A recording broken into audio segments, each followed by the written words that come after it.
করেনি করেনি। আরে ডিলা ক্লোভ তো পরের কথা বেটা, দাঁড়াই দিবস করে মুসলমান। নাউজুবিল্লাহ, আমার নিজের চোখে দেখছি, আমার দিকে বয়ে গেছে আর কি। আমি আর পিছনে দেখছে না, আমি যে পিছনে দেখে নাই, আমি পিছনে দেখে নাই, দাঁড়ায় বসার করতেছে আমার দিকে বসে গেছে। বসছে যে আল্লাহ জানে, প্যান্টেন যে বসছে আল্লাহ জানে, বসতে যেভাবে বসছে পুরা বুলেটের মধ্যে। নাউজুবিল্লাহ নাউজুবিল্লাহ, দাঁড়ায় বসা করতেছে আমার দিকে, মানে হে আর হে মনে করে এর ভিতরে বুড়ে মানে ভূমিকম্প জানিয়ে গেছে আর কি। বুঝেনি তো, বুঝেন না, ঠাস করে বলেছে। কারণ আমি লজ্জায় কিছু বলিও না, আমি চুপ করে গেছি। কি বলবো আর, চিন্তা করে দাঁড়ায় প্রস্রাব করে, আর টিস্যু তো পরের কথা। আচ্ছা মুসলমান হয় কি দাঁড়ায়, এটা কি ঠিক হয়? আমি প্রায় দেখি দাঁড়ায় প্রস্তাব করে। এখন আমি প্রশ্ন হলো, আমি আমার কথা বলি, আমি যদি বলি কিরে বাবা দাঁড়ায় কেন প্রস্তাব করো, তারাই উত্তর দিবে হুজুর আমরা যে প্যান্ট পরি আমরা তো বসতে পারতাম না, টাইট টাইট প্যান্ট পরে। ফ্যানটা পুরো স্কিন নিয়ে বাবা, এটা না বলিতে পারা, লঙ্গিরা বলুন না কথা কয় না।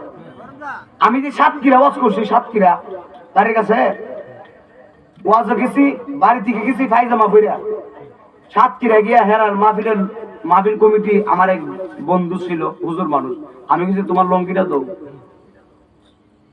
শরীর টরিল ভালো করে পবিত্র পবিত্র আজ ঠিক আছে কিনা, লঙ্গি পরিষ্কার করে হুজুর ঠিক আছে, আমি তাহলে লঙ্গিটা দাও। পরে লঙ্গি পইরা বাকি নামাজ আদায় করে এই লঙ্গি পরে ওয়াজ করছি।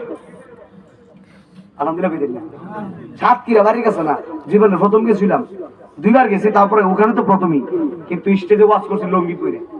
কেন লঙ্গি পরে ওয়াজ করছি, তার মানে বুঝাইতেছি বাবা তুমি টাইট প্যান্টটা পরো কেন, লঙ্গি পরলে সমস্যাটা কি?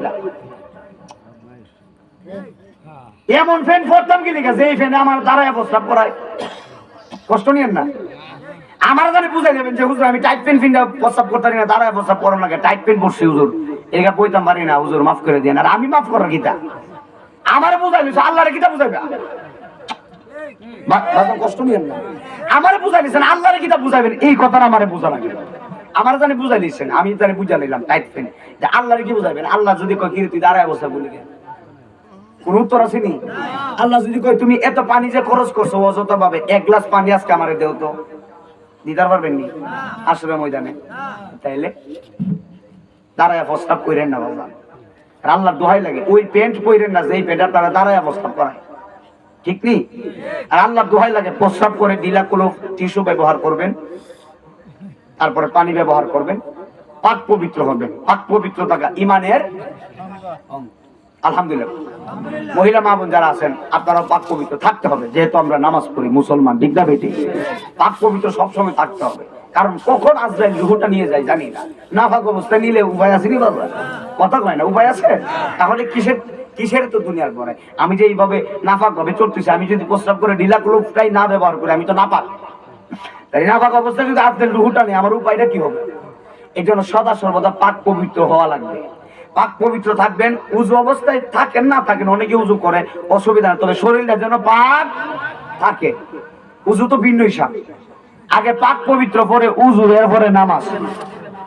আগে কি পাক পবিত্র পরে উজু, এরপরে নামাজ। না শরীর না পাক, নামাজ পড়লে লইবনি না। উজু প্রস্রাব করে কোনো মতে উঠে গেছি, দৌড়াই গেছি, জুমার মসজিদ নামাজ পড়তাম, শেষ দাঁড়িয়ে কাম হইতো না বাজান। ভাই কষ্ট নিয়ে না বাবা, এই কথাগুলো এইভাবে বলতে হবে। আর কারণ এইভাবে না বললে, আমরা তো মুসলমান, আমরা তো সবই জানি বুঝি, কিন্তু মানি না, ঠিক না বেটি? এই জন্য শরীরটা পবিত্র রেখে নামাজ পড়বো, বলেন আলহামদুলিল্লাহ। এবার বেঈমানে এই যে প্রস্রাব করে ঢিলা কুলুপ না নেওয়ার কারণে কবরে চাপ দিবেন, কবরের ভিতরে সাপ আসবে 70 গজ লম্বা, এই সাপে